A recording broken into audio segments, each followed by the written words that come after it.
Filipino value system and their influence in business practices. Filipino value system is defined by the way of people live their life as an influence of one's culture. It is primarily based on personal alliances, specifically those based on kinship, friendship, obligation, and religions. This includes the collection of values that the majority of Filipinos traditionally held as an important part in their lives, namely common beliefs, moral principles, ethical standards, etiquette, and cultural standards in which these are traditionally important to Filipinos. Here are some Filipino values that we live by.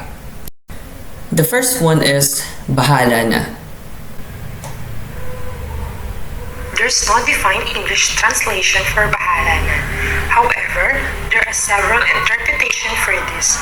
The first one is that the word bahala was derived from the word bathala, which means supreme deity, who was worshipped by the Filipino during the Spanish period. This belief is when an individual is entrusting their life in the hands of the supreme being or God, in which it symbolizes how religious Filipinos can be. The Filipinos just leave everything to God, including their problems and sufferings, in which this showcases that they are fatalistic and just putting their lives in the hands of fate. Bahala na, on the contrary, is determined in risk-taking. This was according to Lagmay on 1997 as cited in Pepwa et al. On 2000. It was stated that when Filipinos says, bahala na, they are ready to face the consequences and are determined to achieve their goals or objectives. When they are stating those words, it is as if like they are gathering courage and strength into their system, that they will not give up or surrender.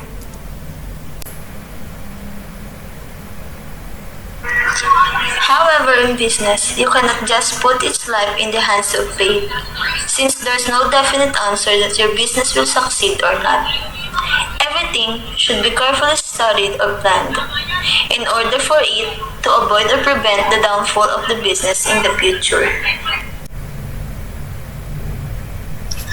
I jumped from a 15-meter high waterfall. Others did it before me, but it was my first time. I really wanted to do it. However, I had no idea if it would hurt me. But in the end of the day, I did it, and it felt extremely good. When I first tried rappelling, everyone around me was afraid. But I thought professionals are there to guide me. When I wore the harness, I was afraid, and I just said, bahala na.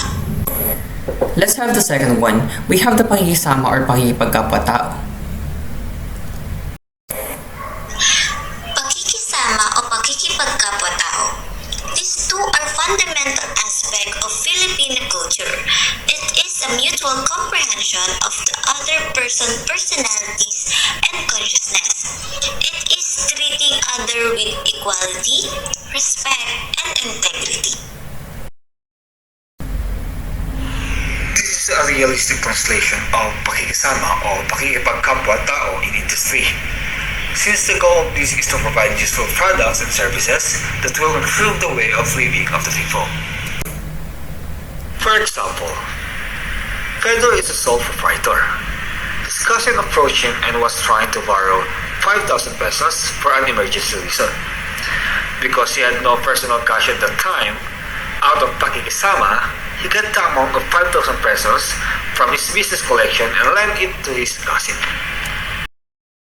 And this will be the end of our presentation. Thank you for watching and listening, and we hope that you've learned something from this video. That's all. Thank you. Bye-bye.